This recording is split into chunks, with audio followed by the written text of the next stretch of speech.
Last week I did a photo shoot in the studio with some props and I processed the tar out of them. I also posted a Snapchick Rewind, which is where I pull a photo from a shoot from about the same time period done in the last few years.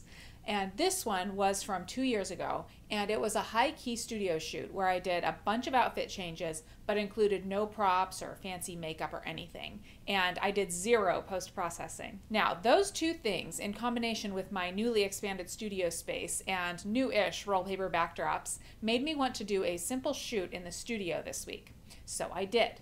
In fact, I just finished the shoot in the studio. I love getting creative in the studio with light and props and interesting poses, but I also like simple, a lot.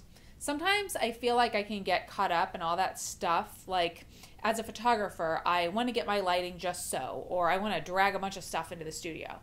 As a model, wanting to find just the right outfit and makeup look, or wanting to do high fashion poses like I've seen in magazines. Don't get me wrong, sometimes all of that stuff can leave me with some cool looking photos. But sometimes simple is nice, right?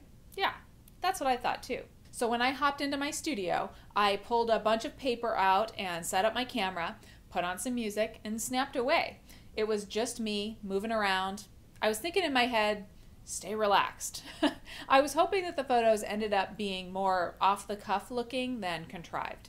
I definitely didn't want anything stiff looking. When you are dealing with models, a lot of times they are trying so hard to look like something. Mysterious, sexy, happy, sad, that they end up looking like they're trying too hard. So, as a photographer, when you're looking for relaxed, happy photos, put on some upbeat music. Chat with the model to help them stay loose and relaxed. I also find that moving a little faster helps too.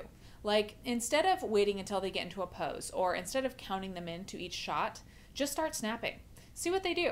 Tell them to just hang out while you take photos, or tell them to move around or even dance around and see if you can get some shots that way. So anyway, like I said before, fancy setups and creative styling are awesome, but don't discount simple. I have a sample image up at snapchick.com for everybody to take a look at, and VIPs, you guys log in at snapchick.com so you can see your gallery of images, plus a video where I talk about specifics, like the somewhat odd lighting setup I used and my camera settings.